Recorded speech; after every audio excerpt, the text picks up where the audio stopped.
Alright, here we have the King's 200 watt solar blanket. Trying to do a half decent review on it.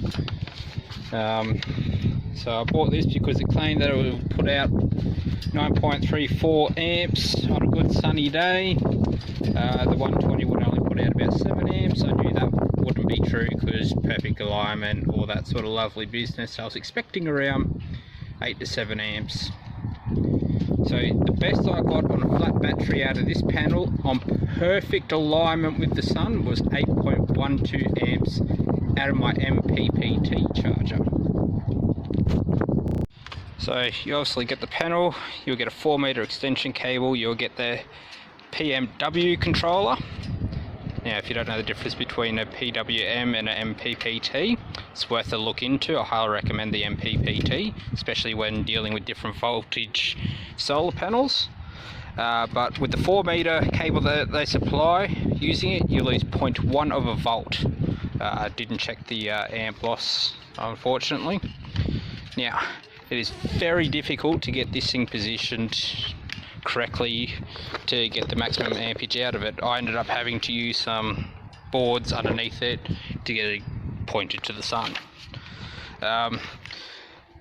You also need to hang it up on these tabs if you need to do that. Now it's going to be like 8 kilos hanging off these tabs. Now it's not only going to be hanging down, but be able to get correct angle, you're going to have to pull some down on the ends and pull it out. So honestly, I haven't tried it because I don't want to break it, but yeah, I don't think that's the smartest move in my book. And you know, because you've got this material in between, it's very hard to keep it all straight, which is what you need to angle each one of these panels into the sun, so you get, you know, the maximum amperage that you need. Their controller, which is the, as I said, the PMW, I don't like it. It's $3 worth of controller. Doesn't tell you your amp output, so that's also a pain in the bum. You're going to need a watt meter or amp meter or a multimeter or something to tell you what you're putting out, because you need to know what you're putting back in, so you know you're covered. Because obviously if you're running a fridge, lights and all that sort of gear, you're going to need to know how much you're taking out, so you know how much you can put in or how much you need to put in. So if you're going to use a longer extension cable again, so I know they sell a 10-meter one, I wouldn't recommend buying that unless if it's of thicker cable, because you're going to get a large voltage drop to start off with. Voltage drop, amperage drop means it's not going to be as efficient again. So I'm going to put up some pictures in a second because, well, help explain, because everybody watches their videos, you're going to see this, that and the other. It's so great and all that business. Our first one is going to be across the windscreen or a bonnet, so I'm going to have their picture up so you're not staring at my bloody windscreen and bonnet. But as you can see with my windscreen, it's curved. Now with a curvature like that, you're not going to get good positioning of the panel. So some of these panels here are going to be put off to the side, so you're going to lose some efficiency there. Not to mention that it's 8 kilos on your windscreen and the potential, I know it's full drive, but you got potential to scratch paintwork, and you know, some people are finicky about that. Sorry, I'm just reading off a piece of paper because I wrote this down at work, so I wouldn't make a fool of myself just muttering on constantly.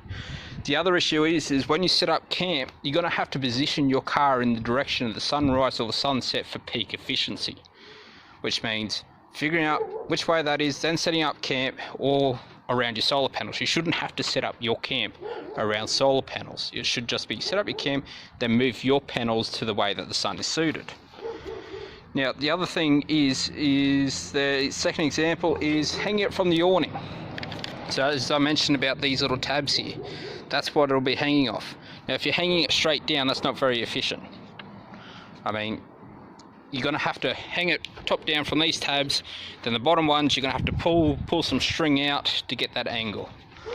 I mean, maybe they could handle it, but me just pulling on it feels like they're going to tear out to start off with. But that's a good way to get good effective angle. But then again, if you need trees, you're going to have to tie it off on that, otherwise you're going to have to park your car suited for the sun again. which means you're planning your entire camp around your solar panels. Their third example is delayed on the ground, exactly like this. This is probably the easiest way to do it. Now, the difference between that I've tested just on my front lawn here, between laying it there and actually angling to the sun, is 3 amps. Now, I've been testing this with my MPPT charger with a flat battery to ensure that I'm getting maximum charge in there. 3 amp difference, so I'll be getting roughly about 5 amps into the battery as it sits here. And then if I spend the time to put it on the boards, get it facing the sun right on that really particular angle, I'll see up to 8.4 amps into the battery. Now that's finicky work. I mean, it's not as easy as they say. Now, they also mentioned about laying it on top of your awning. It's 8 to 9 kilos worth of bloody solar panel you're placing on top of your awning. Coupled with, you know, you're going to have winds on top of that, I wouldn't recommend it. And they also show it with these last 2 panels hanging down. So if I just drag this over, you've just lost 2 panels. Straight off the bat, there's your efficiency gone. It's utterly useless. Well, in my opinion anyway, especially when you're basing it off the fact that you high efficient panels that they're claiming, you know, you're expecting it to you know, put out at least 7 to 8 amps in pretty horrible conditions. Well, not horrible, but in flat conditions, not you sitting there angling it into the perfect sunlight conditions so you can get a good charge. I mean, that's not an ideal scenario. I mean, I contacted their customer support in the most efficient way, which is on Facebook, because they never responded to their emails as previous in the past with some faulty items. So it looked like it's coming.